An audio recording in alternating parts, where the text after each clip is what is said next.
respond to the grace of God. And you know what? Many of you know my story, but there's about a dozen people that just showed up here for the first time. Watch this. So at a time in my life, you know what I mean? I was a drug addict. I was a heroin addict. I was a drug dealer with a major Mexican cartel, and my life was out of control. There was a season of my life where I had worldly success beyond your wildest dreams. But there was also a time when I was a hopeless, strung-out junkie shooting up dope behind a dumpster. See, when people are war storying, they want to leave out that part. You know what I mean? But my life was out of control. But watch this. I don't want anyone else leaving. I want give me 5 minutes.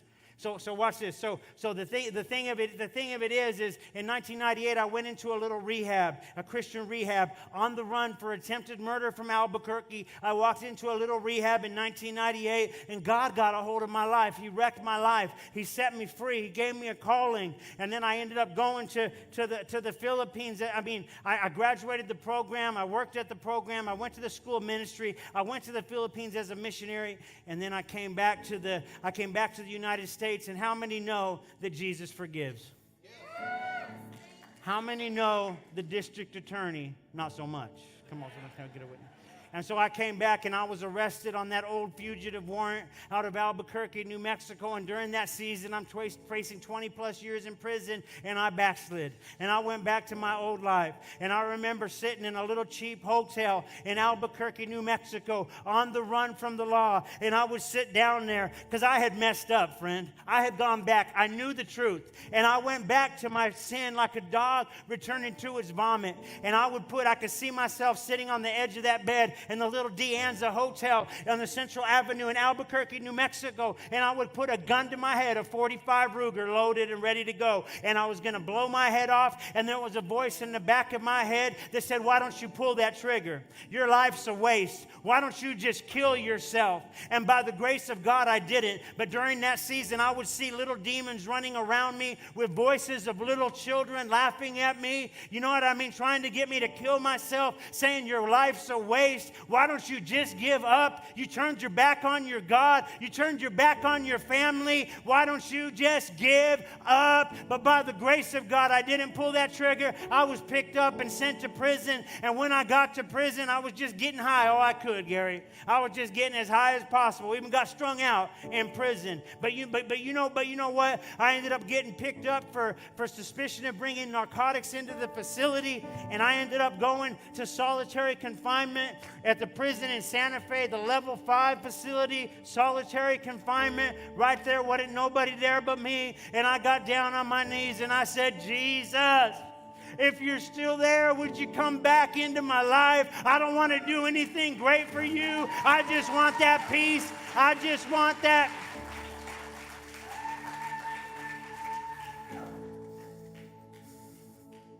My prison became a palace.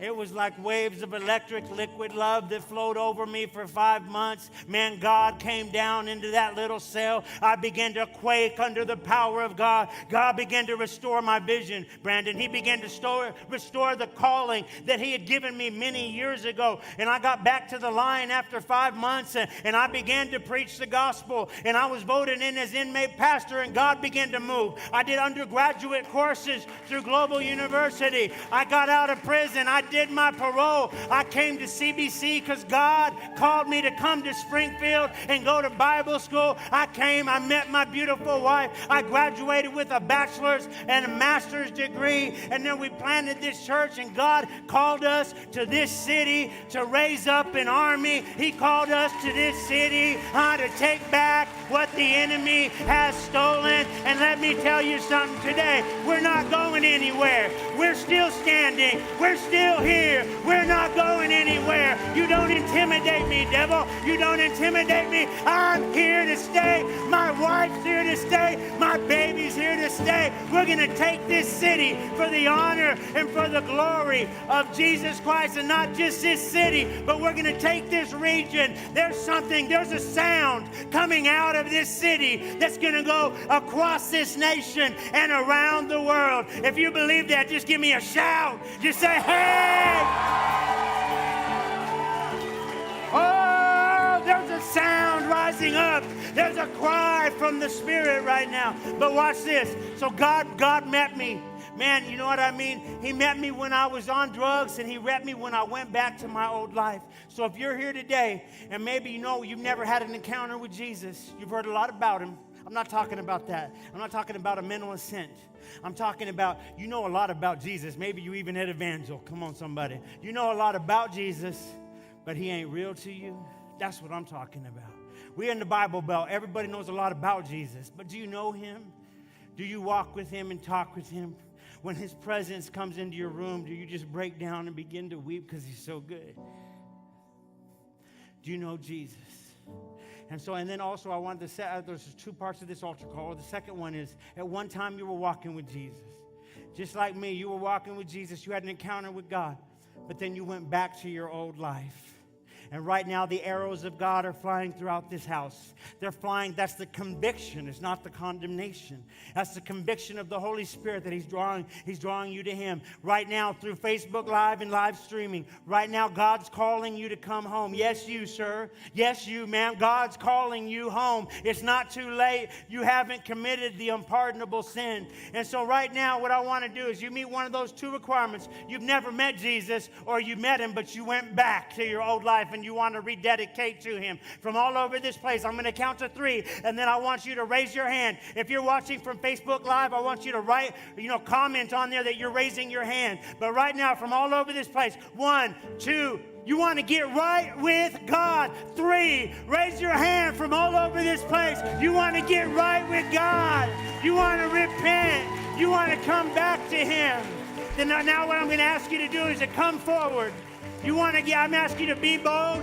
Come stand at this altar right now. You're getting right with God. That you're saying, I'm going to be bold. I commit to giving my life. Just face me right here. Face me right here. Everyone, we got time. Come on forward. Come on forward. Come on forward. You want to get right with God. You've never had an encounter with Him, or you're not living for Him right now. Go ahead and come forward. You want to get right with God.